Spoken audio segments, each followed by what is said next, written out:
It's still obvious. The tribes, right?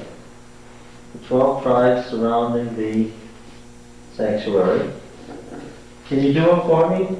Who's over here? Judah. Judah. Is the lion? Yes. Yeah. Reuben. Yes. Keep going, you're doing good. Man. Yeah. Okay. Who's over here? West. The other ruling tribe from Judah. Ephraim. Ox. Symbol of fertility. Dan. The eagle. Truth to tell, that word is probably a word for vulture, but that's all right. The vulture was a sacred bird, sacred to the Egyptians, and these are Egyptian symbols of symbolism in Egypt. Okay. Before we go any further in the plagues, we'd better talk about Egypt. Okay. Again, exegetically, the author of Genesis doesn't care if you know much about Egypt, because he's being very breezy with his story. He doesn't care whether you know about the background or not. But we, 20th century types, we just can't stand it. We need to know all sorts of things. We need to know when this was, who this was, how it all happened, right? So, let's talk about some things about Egypt, briefly. First of all, let's talk about the Egyptian religion.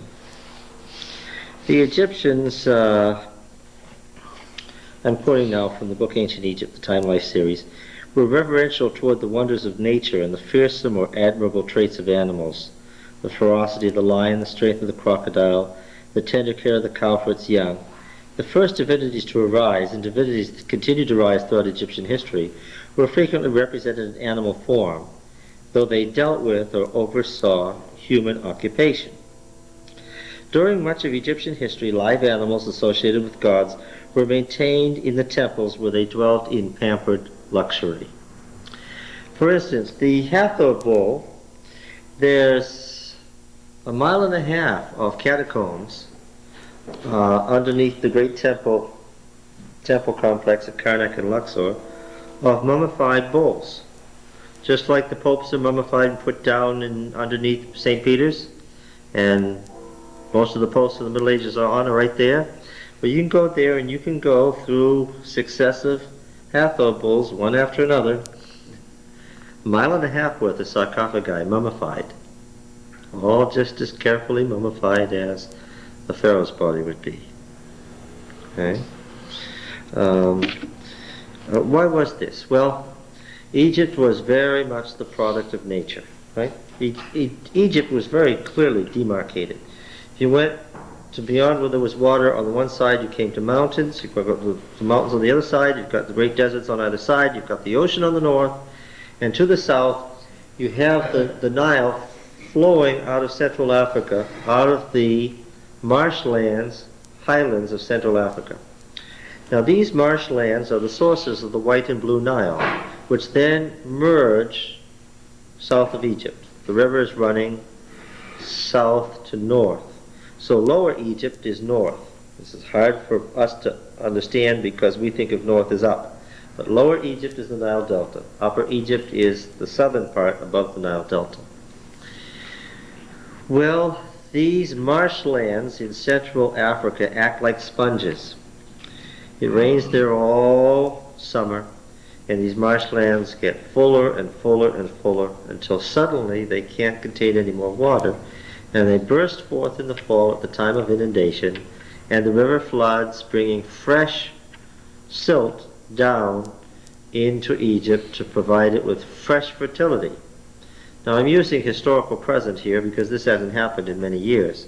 The reason it hasn't happened is that the Aswan High Dam was built by the Russians in the 50s at Nasser's instigation, and now there aren't any more floods.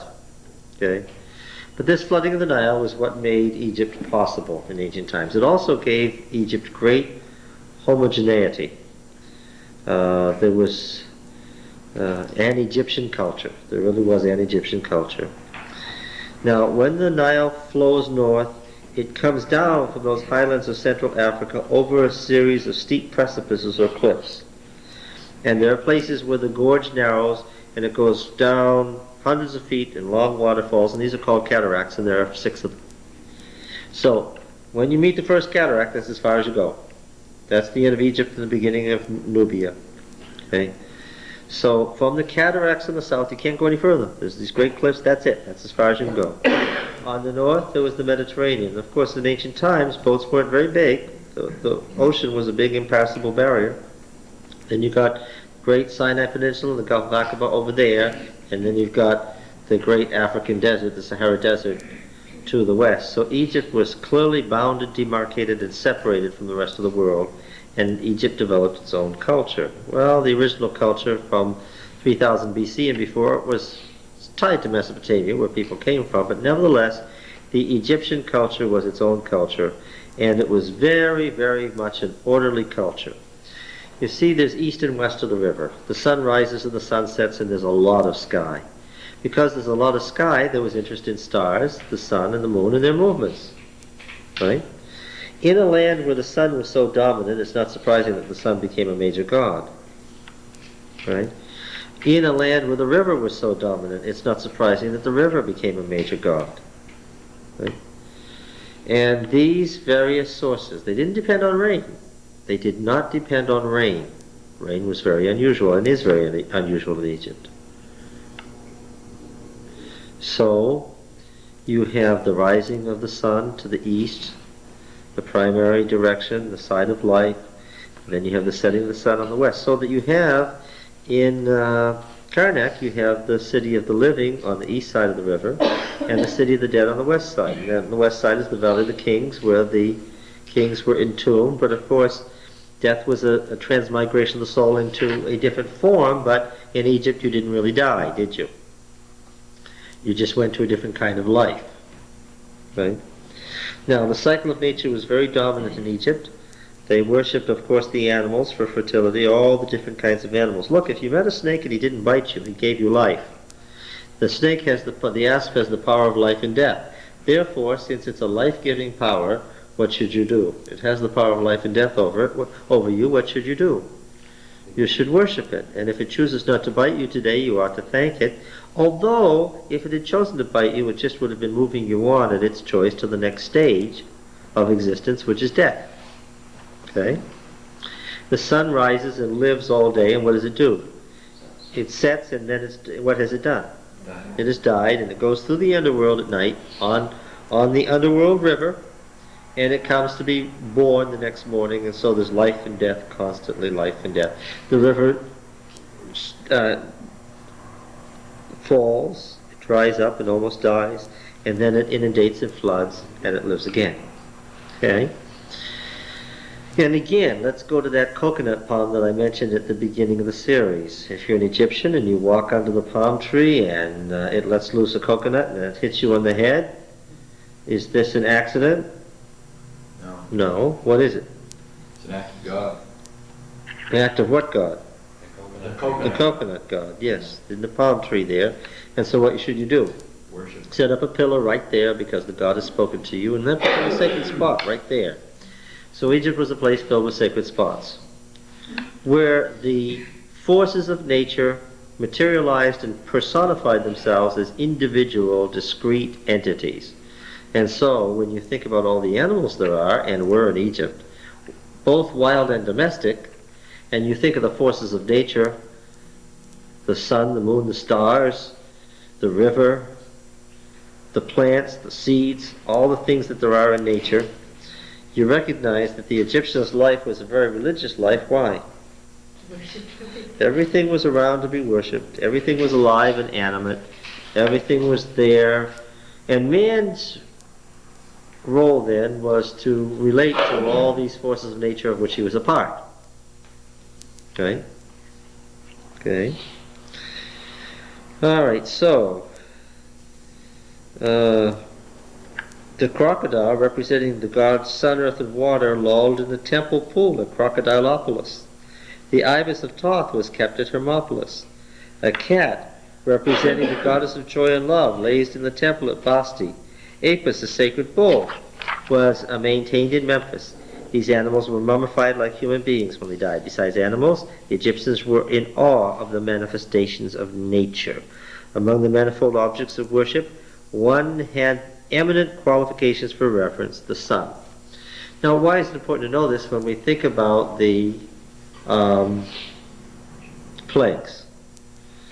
Because the plagues are a manual on unmaking the Egyptian religion. Okay?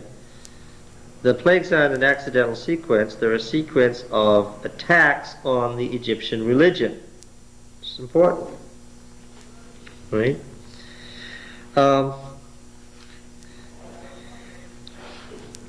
Each locality claimed its own particular deity, and when communities were united under the pharaohs, they did not discard these local deities. Instead, they united the various gods, identifying one with another and joining some of them into families. The prominence of a god and the union he might make were coincident with the political and economic fortunes of the town of his origin. Gods of old villages combined with those of communities rising to prominence. Gods of places on the rise were united with well-established deities. For example, the god of Memphis was rising to prominence. Gods of places on the rise were united with well-established deities. For example, the god of Memphis was Ptah. And of course, Egypta is what? Just means the house of Ptah. Okay? At the beginning of the dynastic era, when Memphis was founded by the pharaoh Menes as the capital of the united land, Ptah became the patron of royalty. As the influence of Memphis spread, Ptah was wedded to the lion goddess Sekhmet, who presided in a nearby territory. But Menes' personal god was Horus, the falcon or sky god, who could sweep through the heavens and survey the united domain. And so Horus and the pharaoh came to be one.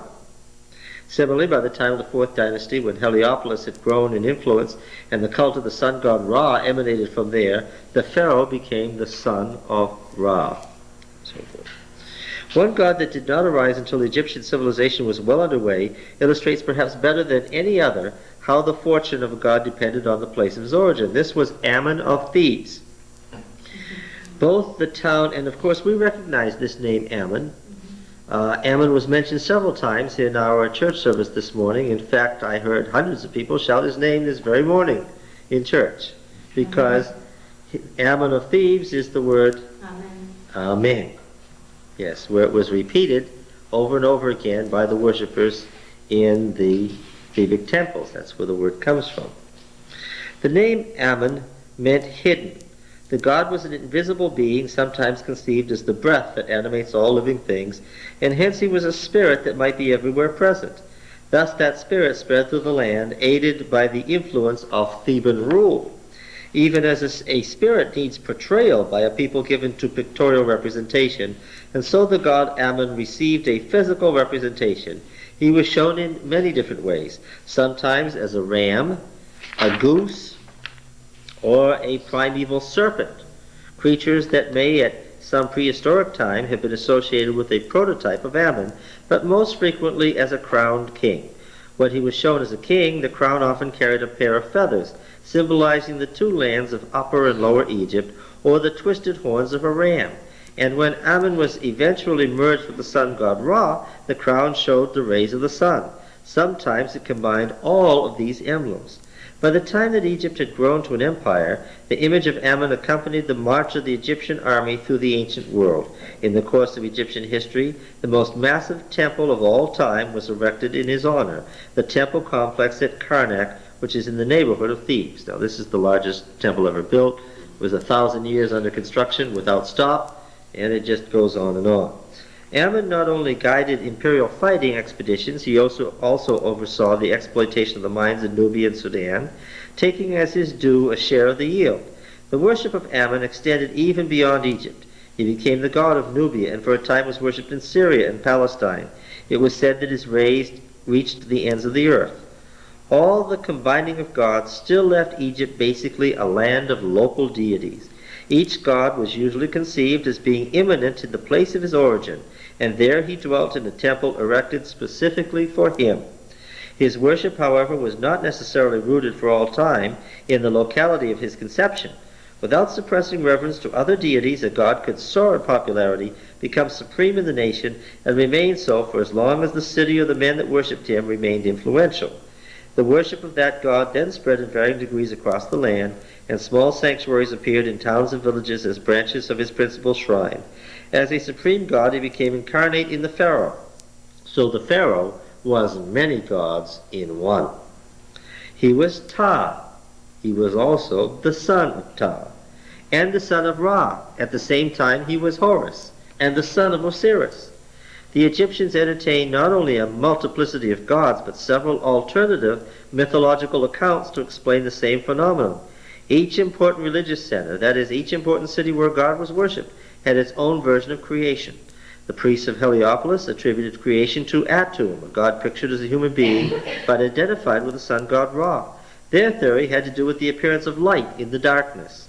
The founders of the Middle Kingdom at Thebes ascribed creation to Ammon. The people of Memphis had a remarkable theory. They posed the question, what caused the act of creation? As Greek philosophers would later do, the priests in Memphis sought for a first principle, and they arrived at the theory that Ptah, the god of Memphis, had created the world by acts of his heart and tongue. To the Egyptians, heart and tongue meant mind and speech. They were saying that Ptah first conceived the idea of the universe, and then he executed that idea by uttering a command. Does any of this sound familiar?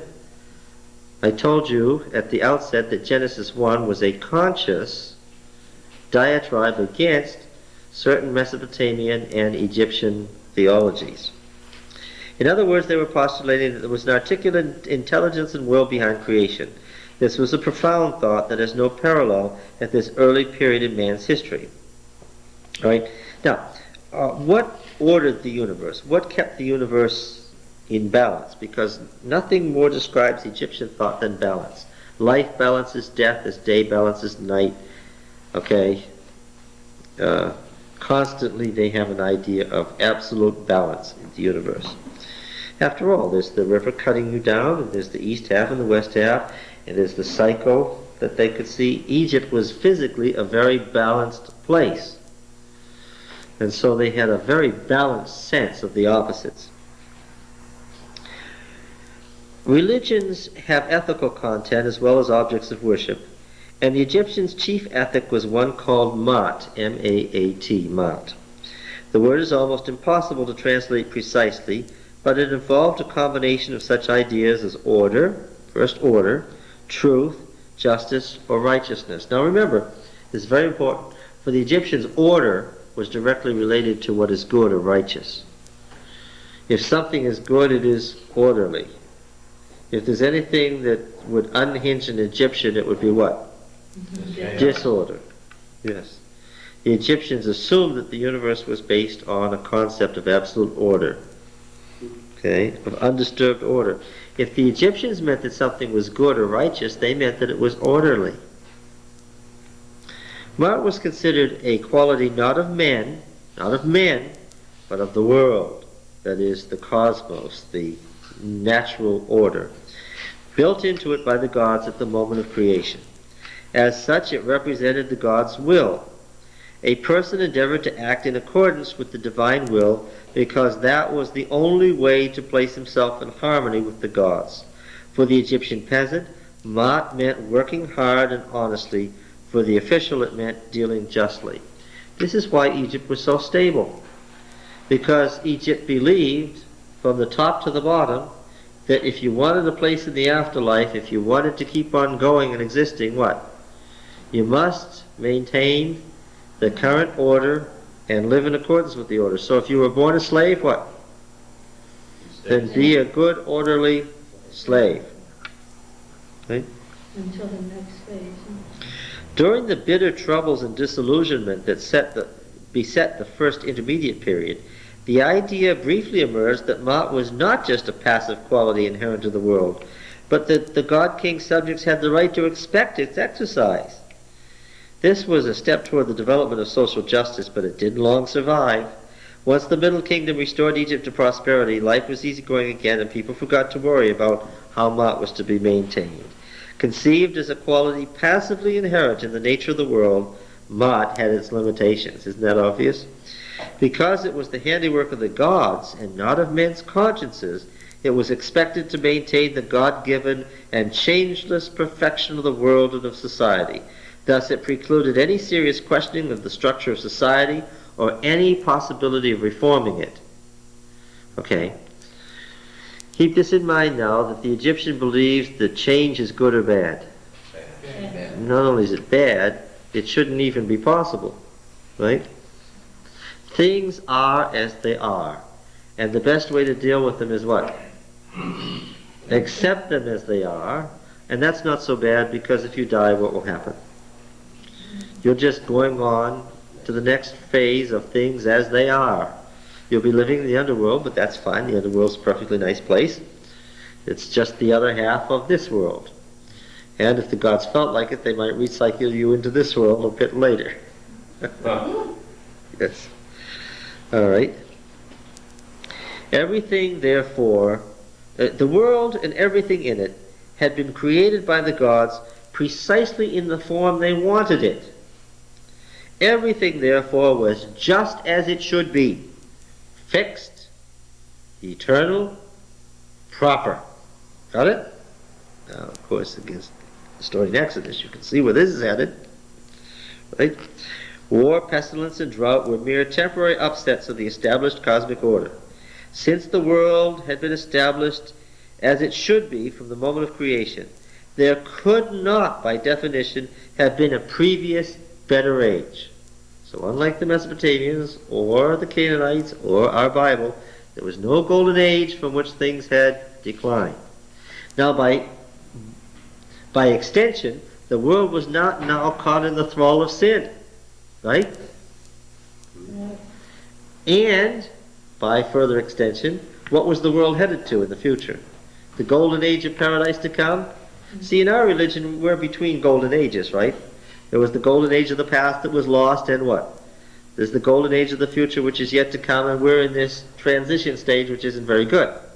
But in the Egyptian religion, not only was there no golden age in the past, what? There wasn't any in the future. There's no paradise in the future. There was no heaven yet to come. What is. Nature, by definition, couldn't change. All right.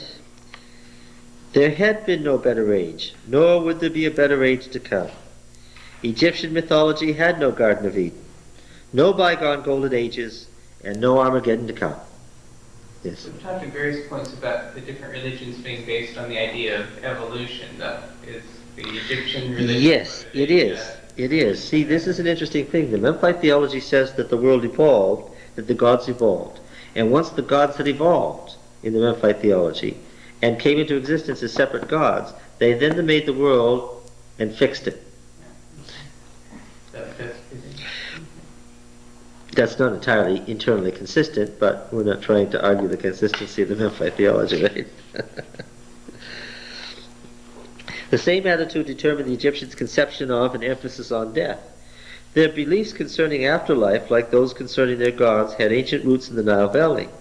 Tombs of the Neolithic age reveal tools and food left with the dead, objects that could only have been intended for use by the departed. The Egyptians envisioned the hereafter as a duplication of the best moments of earthly existence. There was nothing morbid in their lifelong preoccupation with death. They prepared for it earnestly and confidently. See, the Egyptians, more than any other people in history, embraced death, liked the idea of death, and spent a long time with dead people. Right? Right? Mummification. What? I said the mummification of different people and how they're still here after thousands of years. Yes. They haven't really... Embalming. They haven't really departed. And in fact, you get two souls after death, where you have only one while you're alive. Isn't that nice? When you're dead, you can be two places at once, which is why the Egyptians communicated with the spirits so readily and were so spiritistic. Why spiritualism was so part of much of their religion. Why? Well, since death was just a continuation of life in another form, and since you were even free... Now, of course, the dead were able to walk around when? What was the time of the dead's... There was day and night, life and death. What's the time of day for the dead? The moment of sunset. When the sun is dead, That's when the souls of the dead wake up and walk around. So if you were going to meet your great-grandmother now departed, when would you meet her? Yeah, at night.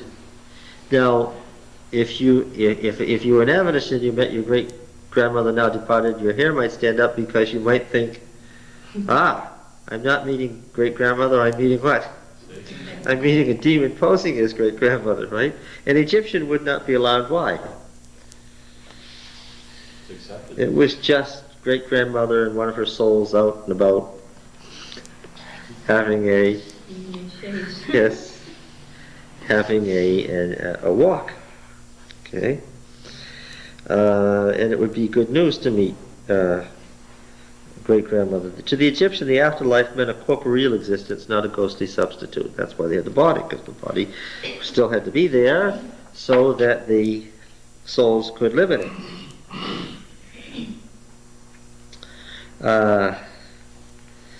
After the mummy was prepared, it was entombed with articles that the deceased was expected to want or need in his new life: food, sandals, jewels, a crown or scepter if he was a pharaoh. The custom of leaving food was never entirely abandoned. All right? Now then, since death was not particularly a bad idea to the Egyptians, you couldn't, if you were Moses, go to the pharaoh and say, if you don't shape up, I'll kill you. This would not be a route. This would not be a route to go. You couldn't say, I'm going to kill you. You could say that to a Mesopotamian because a Mesopotamian had dark thoughts about the death. But the Egyptian would not be particularly scared of that. Why? Yeah, it's just, okay, you're going to catapult me into a better life than the one I've now got. So, if you're going to appeal to the Egyptian, you're going to have to make him think that these basic assumptions that things can't change and they're going to go on and you're just going to be catapulted into another life had best be dealt with. Right? Okay. Okay.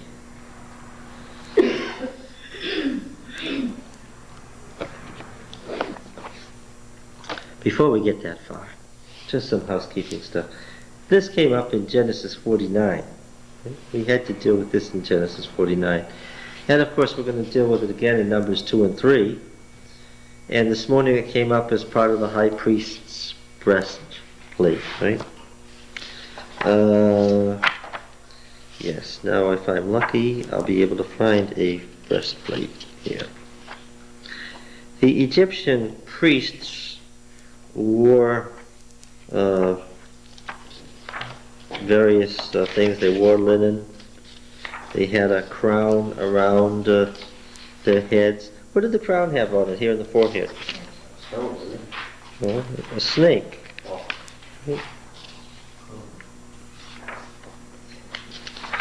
Yeah. Why? Of course, if the snake was one form of Horus, you can see why they would worship the snake, right? Yes.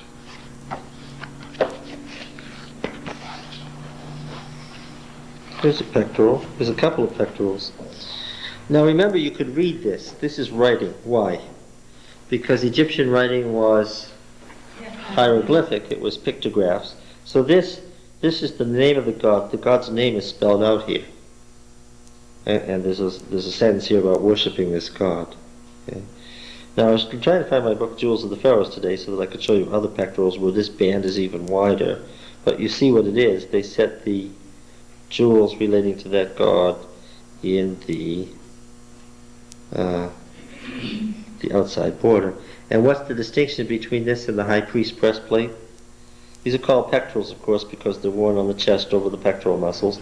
What's the distinction? That in here where the god was, there wasn't anything. Okay? Yahweh is not a god that can be shown in any form. Ammon was a spirit, but he was a goose. But for the Egyptians, that you can take a spirit god and show him in a form, but the second commandment forbade that, and you see why. They had just come from a land where there was a spirit god, but you could still say he looked like this animal. And so they were forbidden to make any representation. Okay? So the high priest's breastplate was this, with Israel on the high priest's heart. with the 12 precious stones. Right?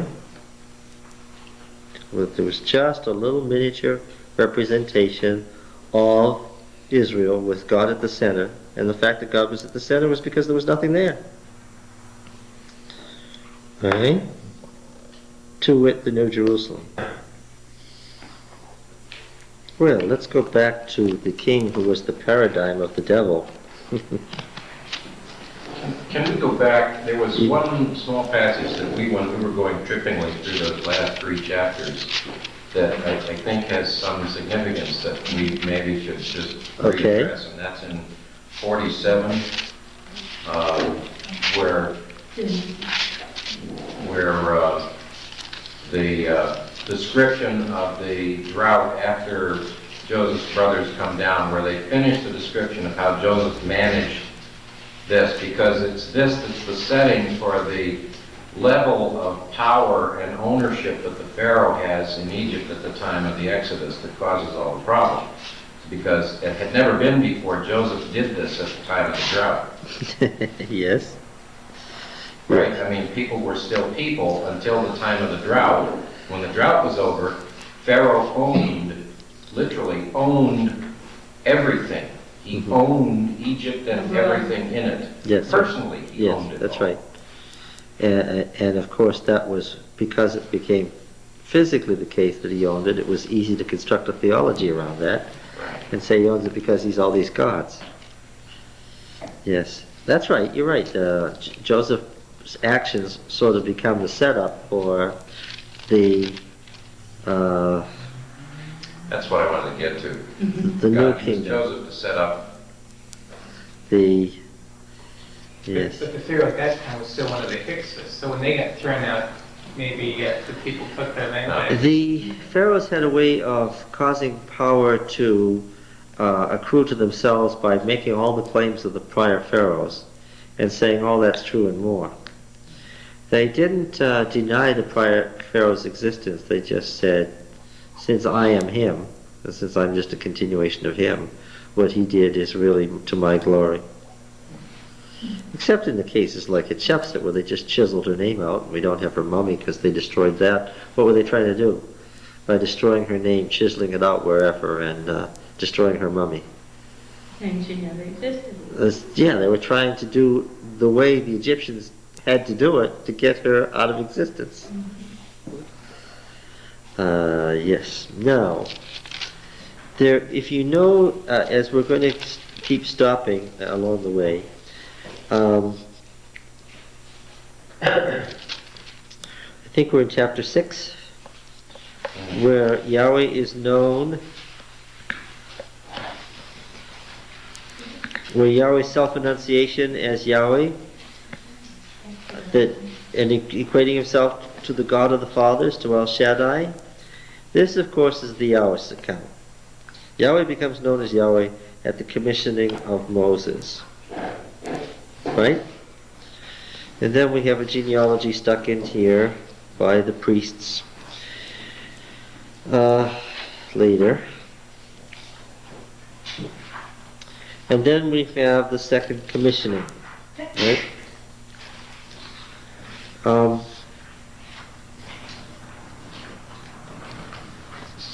Let's see, we had gone through some of the plagues, had we? How far did we get last time? We were just starting 6. We were just starting 6? Alright, well let's start at the beginning again.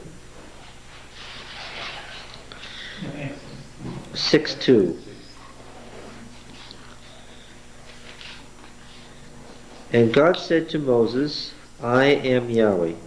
I appeared to Abraham, to Isaac, and to Jacob as El Shaddai, but by my name Yahweh I did not make myself known to them. I also established my covenant with them and gave them the land of Canaan, the land in which they dwelt as sojourners. The emphasis being here that he promised them something that he didn't give them. That he promised them ownership, but they were only alien residents. They were only sojourners.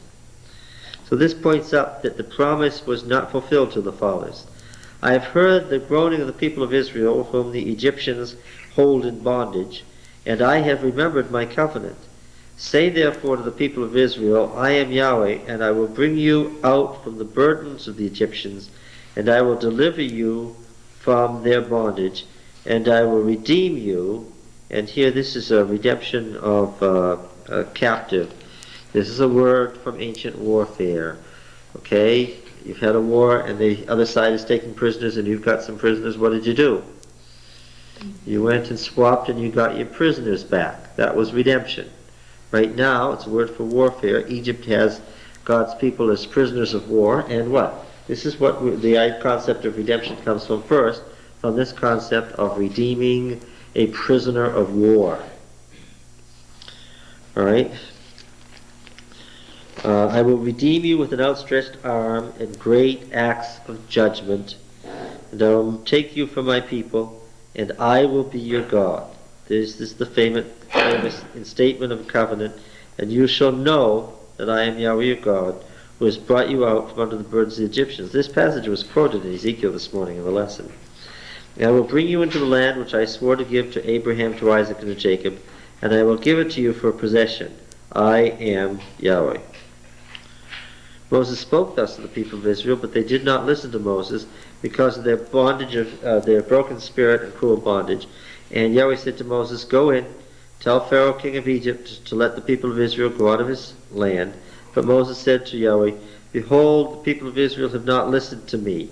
How then shall Pharaoh listen to me, who am a man of uncircumcised lips? But Yahweh said to Moses and Aaron, spoke to Moses and Aaron, and gave them a charge to the people of Israel and to Pharaoh king of Egypt, to bring the people of Israel out of the land of Egypt. And then we have a segmented genealogy stuck in here in the middle. All right. Verse 28. Picking up, the editor has had to pick up from the preceding verse because he inserted a genealogy. On the day when Yahweh spoke to Moses in the land of Egypt, Yahweh said to Moses, I am Yahweh. Tell Pharaoh, king of Egypt, all that I say to you. Do you see that as a repetition of the verse above? But Moses said to Pharaoh, Behold, I am a man of uncircumcised lips. How then shall Pharaoh listen to me? And Yahweh said to Moses, See, I make you as God to Pharaoh, and Aaron your brother shall be your prophet. You shall speak all that I command you, and Aaron your brother shall tell Pharaoh to let the people of Israel go out of his land. But I will harden Pharaoh's heart, and though I multiply my signs and wonders in the land of Egypt, Pharaoh will not listen to you. Then I will lay my hand on Egypt and bring forth my hosts, my people, the sons of Israel, out of the land of Egypt by great acts of judgment. Not only is there a heavenly host, notice here that what is God's earthly host? What is God's army on earth? Children of Israel. Israel is his army. His hosts. It's a word for armies. I'm going to get my armies back. Yahweh of hosts is God of armies. Right? Some of the stars of heaven he cast to the ground and trampled on them, it says about the little horn. Were his hosts in heaven or on earth, or both? Okay? This is a picture of the heavenly hosts surrounding the throne of God. The war camp on earth is the equivalent of the heavenly hosts surrounding God in heaven. Do we need to spend much time on hardening Pharaoh's heart? Not at this point, I hope. By great acts of judgment. The plagues function as signs as well as wonders. There's signs to the Egyptians about who Yahweh is. Signs, right? Like signs of the end. They're portents of who God is. And they're also wonders because they disturb the structure of nature. They make things different when things can't change. And the Egyptians, notice this is the teaching purpose of the plagues. And the Egyptians shall know that I am Yahweh when I stretch forth my hand on Egypt and bring out the people of Israel from among them. Why does he choose a bad Pharaoh? One that he can work into a corner, one that he can keep from repenting, because he wants the people to know who he is. He can't use a Pharaoh who says, okay, go. He needs a Pharaoh who will resist how long? Right to the death. He needs somebody who will fight him right to the death. Remember I said if he just waited a few more years, he could have gotten Amenhotep II? But they would never But he have- couldn't use a wimpy pharaoh to accomplish what he needed to accomplish. He needed the greatest pharaoh in history. This is the one he wanted. All right? He wanted the Tutmosis III. He wanted the greatest military genius the world had ever seen, who would be confident that there wasn't any power in the world that could stop him. He actually believed in his divinity. Yeah, he really did. Even after the plagues, after they got into the plagues, after a while, even his own magicians said, "Give up.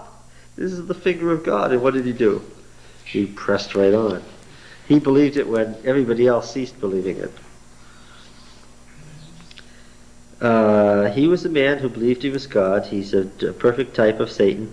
And, I used the word. And Yahweh said to Moses and Aaron, "When Pharaoh says to you, 'Prove yourselves by working a miracle,' then say to Aaron, 'Take your rod and cast it down before Pharaoh that it may become a serpent.'" Why a serpent? That was their deity. Yeah. Yeah, one of the chief gods of Egypt.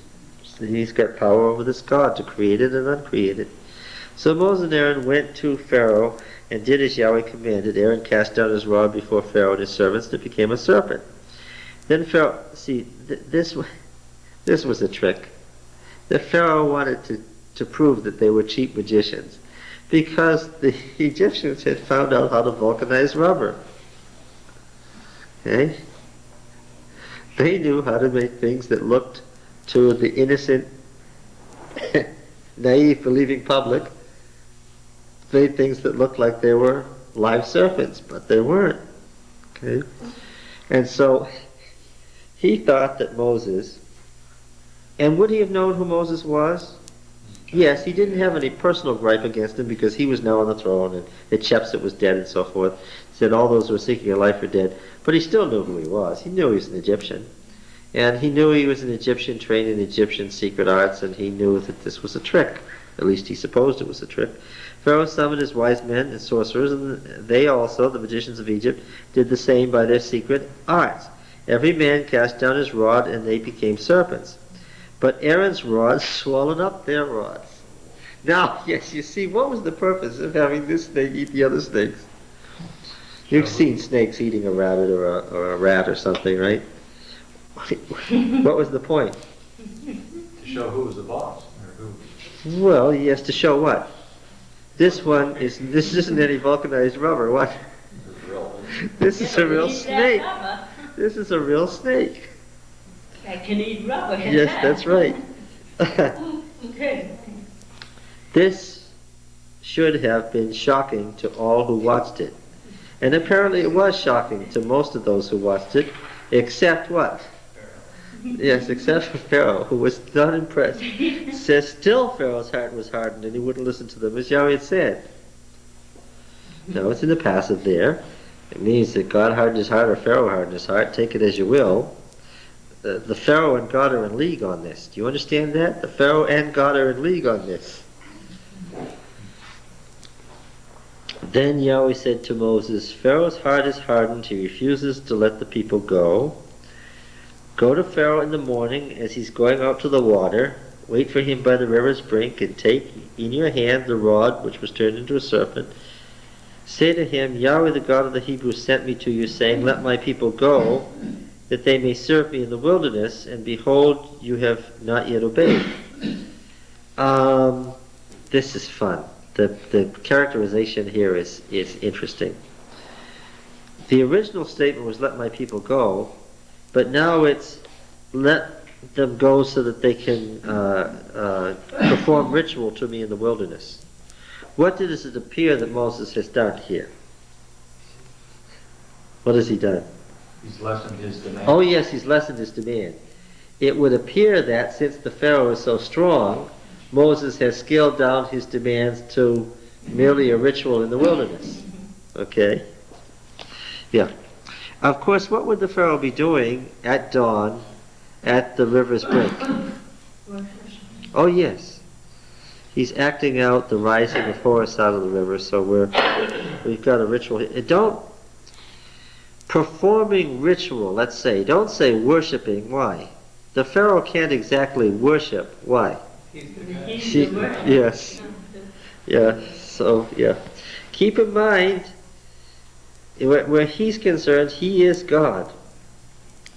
And you shall say to him, Yahweh, the God of the Hebrews, sent me to you, saying, let my people go, that you may serve me in the wilderness. And behold, you have not yet obeyed. Thus says Yahweh, by this you shall know that I am Yahweh. Notice the phrasing here, you shall know that I am Yahweh. Behold, I will strike the water that's in the Nile with the rod that's in my hand, and it shall be turned to blood, and the fish in the Nile shall die, and the Nile shall become foul, and the Egyptians will loathe to drink water from the Nile. You understand this to be an attack on one of Egypt's chief gods, do you not? And by implication, as the plagues attack various gods, remember that the living incarnation of those gods is the Pharaoh. This is a personal attack. And of course, the Egyptians would be totally undone by something like the Nile turning to blood. Why? First of all, it's never happened, and what did they presume? They assumed the fixity of nature. That was in their religion. Things can't change, particularly in nature. And Yahweh said to Moses, say to Aaron, take your rod and stretch out your hand over the waters of Egypt, over the rivers, canals, and ponds, and pools of water, that they may become blood, and there shall be blood throughout all the land of Egypt, both in the vessels of wood and the vessels of stone. Now this isn't precisely what he had said to Pharaoh. This is perhaps what you might call psychological warfare. Right? Because what he had really said was he would strike the Nile, and what's happening instead? All the other water. Moses and Aaron did as Yahweh commanded in the sight of Pharaoh and the sight of his servants. He lifted up the rod and struck the water that was in the Nile, and all the water that was in the Nile turned to blood. The fish in the Nile died, and the Nile became foul, so that the Egyptians couldn't drink water from the Nile, and there was blood throughout all the land of Egypt. The magicians of Egypt did the same by their secret arts, so Pharaoh's heart remained hardened. He wouldn't listen to them as Yahweh had said. Pharaoh turned and went into his house and did not lay even this to heart. And all the Egyptians dug round the Nile for water to drink, for they couldn't drink the water of the Nile. They're looking for fresh water. 7 days passed after Yahweh struck the Nile. You'll notice that they are in weekly cycles here. Now, why the passage of 7 days? This is a great detail. Why? Because he must bring you to the Sabbath. Perfection? First of all, this is a natural order, isn't it? We know why the Nile fouled. Right? At spring it's at its lowest ebb. The rains go all summer, and then in the fall it floods and inundation. It's its highest in the fall. In the spring it's at its driest. It's unlike the Tigris and Euphrates that are fed by melting snows in the mountains of Armenia that flood when? They flood in the spring. The Nile floods in the fall. This is the longest time since there's been any rain in Central Africa. This is the dry season.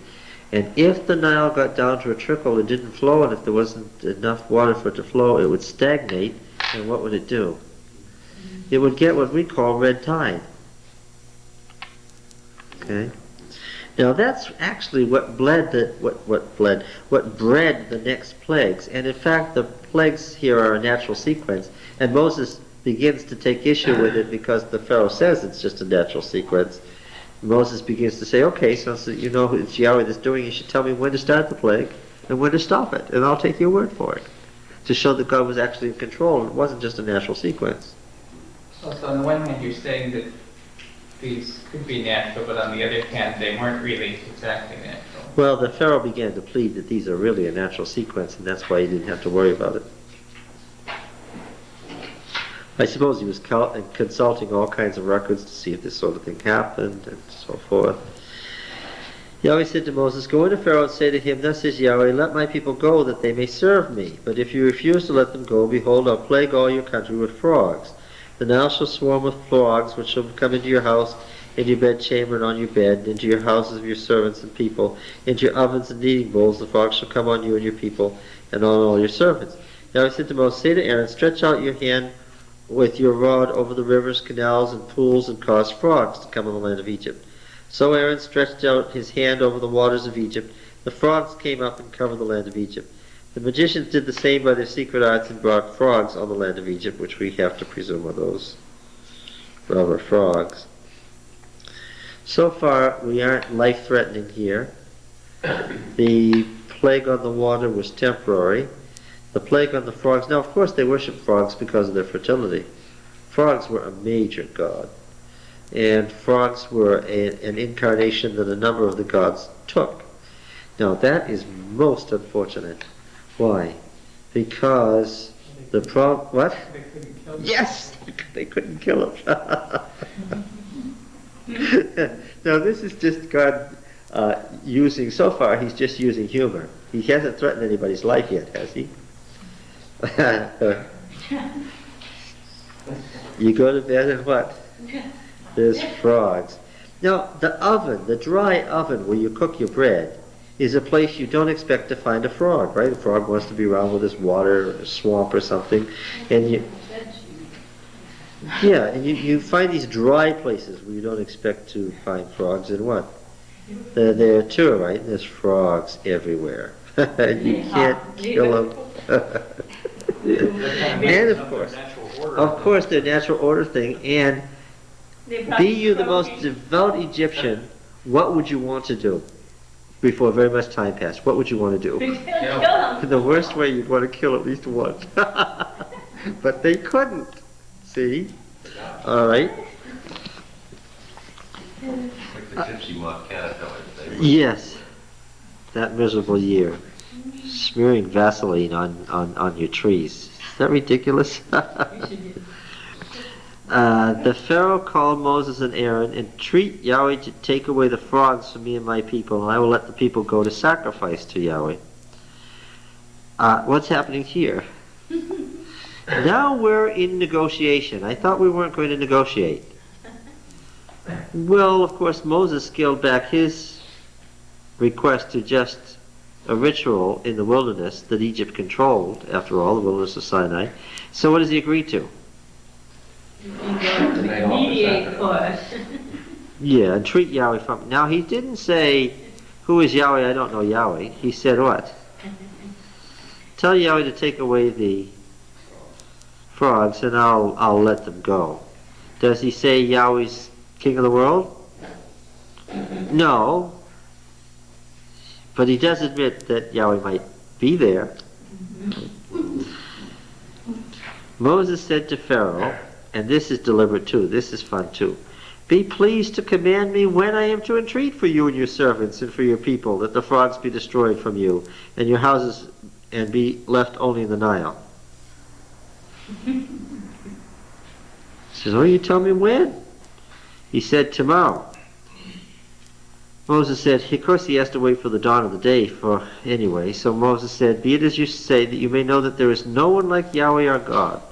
The frogs shall depart from you, and your houses, and your servants, and your people, they shall be left only in the Nile. So Moses and Aaron went out from Pharaoh, and Moses cried to Yahweh concerning the frogs, as he'd agreed with Pharaoh.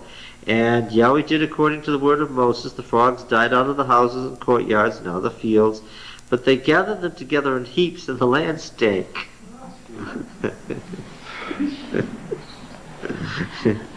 Normally, what would you have to do with a frog? Especially if it died in your house. You have to take it to a local temple and what? Well, you want to embalm it, but you see. When Pharaoh saw that there was respite, he hardened his heart and wouldn't listen to them, as Yahweh had said. Yahweh said to Moses, say to Aaron, stretch out your rod and strike the dust of the earth, that it may become gnats throughout all the land of Egypt. Now again, it's a natural sequence, of course. You've got the red tide. The red tide brings the frogs out of the water. The frogs die because they're out of the water in the dry heat. Then they stink, and then what? Then you've got the gnats feeding off the dead bodies. It is a natural sequence. Yahweh said to Moses, say to Aaron, stretch out your rod, strike the dust of the earth, and it may become gnats throughout all the land of Egypt. They did so. Aaron stretched out his hand with his rod and struck the dust of the earth. There came gnats on man and beast. All the dust of the earth became gnats throughout all the land of Egypt. You know those little green flies in June, right? This would drive you to the brink of insanity real fast, wouldn't it? Again, this isn't life-threatening, but what? It's so maddening that you can hardly stand it, right? The magicians tried by their secret arts to bring forth gnats, but they couldn't. There's nothing about vulcanized rubber that can produce a swarm of gnats. So there were gnats on man and beast. But the magician said to Pharaoh, this is the finger of God. But the Pharaoh's heart was hardened, and he wouldn't listen to them, as Yahweh said. Yahweh said to Moses, rise up early in the morning, wait for the Pharaoh as he goes out to the water, and say to him, you notice it's always at the time that he's performing the rituals as the dying and rising God.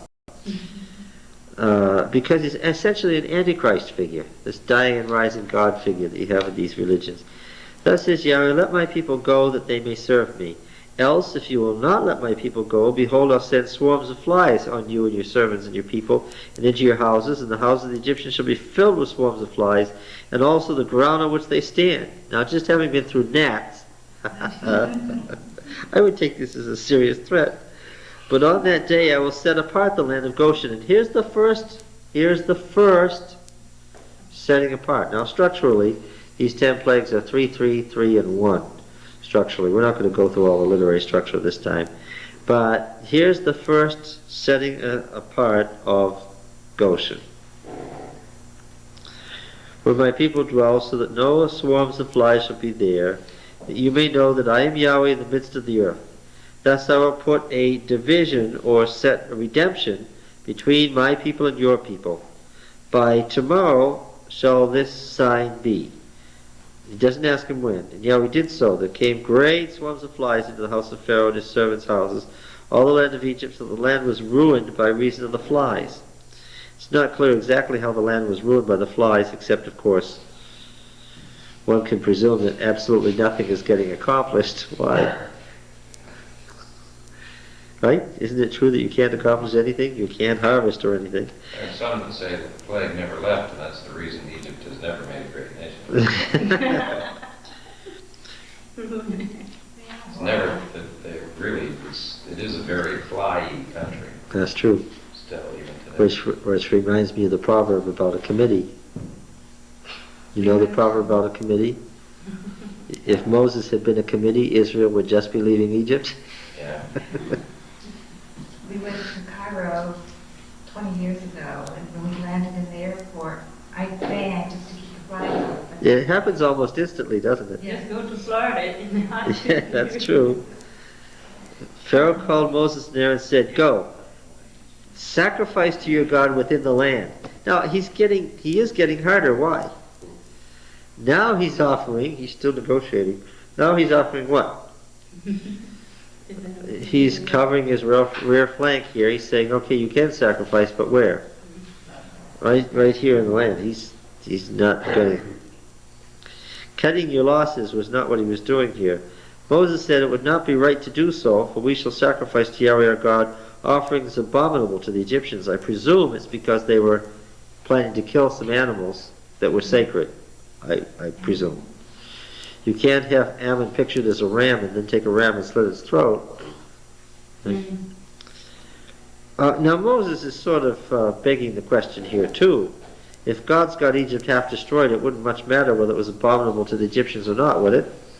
They could pretty much do as they pleased, right? This is negotiation. This is trickery here going on. But Moses says, no, I'm not going to do that for this reason. It's not a very strong reason. But anyway, he's saying no. If we sacrifice offerings abominable to the Egyptians before their eyes, will they not stone us? We must go 3 days' journey into the wilderness and sacrifice to Yahweh God as he will command us. We don't know whether God told him to say that or whether he was thinking on the spot. But anyway, 3 days' journey.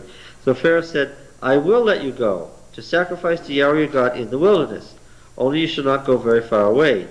make a treaty for me. Moses said, behold, I'm going out from you, and I'll pray to Yahweh that the swarms of flies may depart from Pharaoh, from his servants, from his people, tomorrow. Only let not Pharaoh deal falsely again by not letting the people go to sacrifice to Yahweh. So Moses went out from Pharaoh and prayed to Yahweh, and Yahweh did as Moses asked, and removed the swarms from Pharaoh and his servants and the people. Not one remained. But Pharaoh hardened his heart this time also, and didn't let the people go. Yahweh said to Moses, go into Pharaoh and say to him, thus says Yahweh, the God of the Hebrews. New phrasing, let my people go, that they may serve me. If you refuse to let them go and still hold them, behold, the hand of Yahweh will fall with a very severe plague on your cattle who are in the field, the horses, the asses, the camels, the herds, and the flocks. Now this is much more serious, right? Animals are the source of wealth and livelihood and life in the ancient world. Yahweh will make a distinction between the cattle of Israel and the cattle of Egypt, so that nothing shall die of all that belongs to the people of Israel. And Yahweh set a time, saying, tomorrow Yahweh will do this thing in the land. On the morrow, Yahweh did this thing. All the cattle of the Egyptians died. The cattle of the people of Israel, not one died. And Pharaoh sent, and behold, not one of the cattle of the Israelites was dead. But the heart of Pharaoh was hardened, and he didn't let the people go. Okay, the death of the Egyptian animals is the beginning of a serious plague. It threatens human life. This plague threatens human life. And of course, once again, what's happening to the order of nature and to the animal gods? The order of nature is changing for the worse, and the animal gods cannot save themselves at all. God did tell him, I'm just looking back in chapter 3, he's the one that suggests the 3 days. Tells Moses to go and tell him. That's not what Moses presents to him first. No, but it's only further on that he begins to negotiate and cut back his demands, and then the Pharaoh begins to negotiate too. Verse 8, Yahweh said to Moses and Aaron, take handfuls of ashes from the kiln, and let Moses throw them toward heaven in the sight of Pharaoh. It shall become fine dust over the land of Egypt, become boils breaking out in sores on man and beast throughout all the land of Egypt. So Moses took the ashes and threw them toward heaven. Became boils breaking out in sores on man and beast. The magicians could not stand before Moses because of the boils, and the boils on the magicians themselves and upon all the Egyptians. This is pretty good, because what were the Egyptian priests? Besides being priests, they were the chief medical people of ancient Egypt. And how was medicine in ancient Egypt? It's pretty good. They performed surgery, right? They tested out whether people could live without various organs. People in Egypt survived the removal of their pancreas and their colon. People even survived brain surgery in ancient Egypt. Tumors were removed. We know for sure that eyes had sometimes been removed that were cancerous, and tongues and so forth. Besides that, did they know anything about preventive medicine? And what about treatment of diseases? Oh yes, the use of herbs, and the compounding of herbs and distilling them into what we would call drugs. What is a drug? Very often it's a more powerful distillation of some compound that exists naturally in nature. And the Egyptians were pretty good at the use of drugs. And we would expect the Egyptians to be able to treat something that looked like, of course, now again, it's a natural sequence. You've got all these rotting dead things, then you've got the flies and the gnats, and now the dead animals. And what breaks out immediately? Disease breaks out, and apparently it's an inflammatory disease that is contagious from one to another. You would expect the Egyptians to be able to treat it, but what?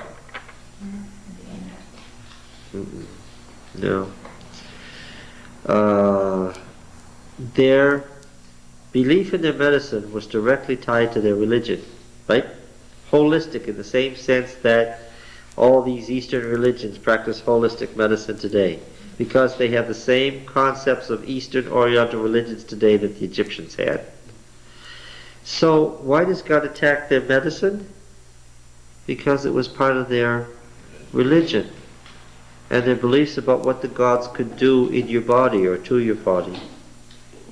So he unmade that too. Well, past time to stop. We'll take it up here next week. How did this time work for everybody? Good.